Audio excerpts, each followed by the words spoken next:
ஊடக நல் உள்ளங்களுக்கு அன்பு வணக்கம். பைசன் திரைப்படத்தின் இயக்குனர் மாரி செல்வராஜ் இன்றும் தன் இனம் நசுக்கப்பட்டு ஒடுக்கப்பட்டிருந்த சமுதாயத்தின் பிரதிபலிப்பாக தன் வலிகளை இன்றும் தன் படங்களில் கொடுத்து கொண்டிருக்கிறார். 90 காலகட்டங்களில் நடந்த மணத்தி கணேசன் என்ற கபடி வீரர் வேறு ஜாதிகளுக்கு இடையில் எப்படி கபடி வீரராக உருவானார் என்று சொல்லியிருப்பதாக கூறுகிறார்கள். அந்த காலகட்டத்தில் வாழ்ந்த நாடார் சமுதாயத்தை சார்ந்த என் சகோதரர் ஒருவரும் கபடி வீரராக அவர் சார்ந்த தாழ்த்தப்பட்ட இன மக்களோடு மக்களாக ஒன்றி வாழ்ந்தார்.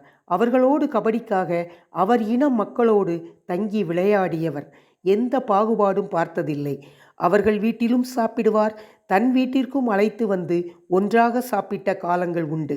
மதிப்பும் மரியாதையும் தர மறந்ததே இல்லை. சுற்றியிருப்பவர்கள் கூட என்னப்பா இவங்களோட ரொம்ப நெருங்கி பழகிற என்று சொல்லும் போதெல்லாம் என்றுமே காதில் வாங்கியதில்லை. இன்று வரை உறவுகளாகத்தான் அண்ணன் தம்பி போல் பாசம் காட்டுகிறோம் என்பதை பெருமையாகவே கூறிக்கொள்கிறேன். மணத்தி, குருகாட்டூர், புறையூர், புளியங்குளம் என கபடிக்காக எல்லா ஊர்களுக்கும் செல்வார். இனத்தில் எதுவும் இல்லை, எல்லோரும் மனிதர்கள் என்று உணர்ந்தவர்கள்தான் நான் உட்பட.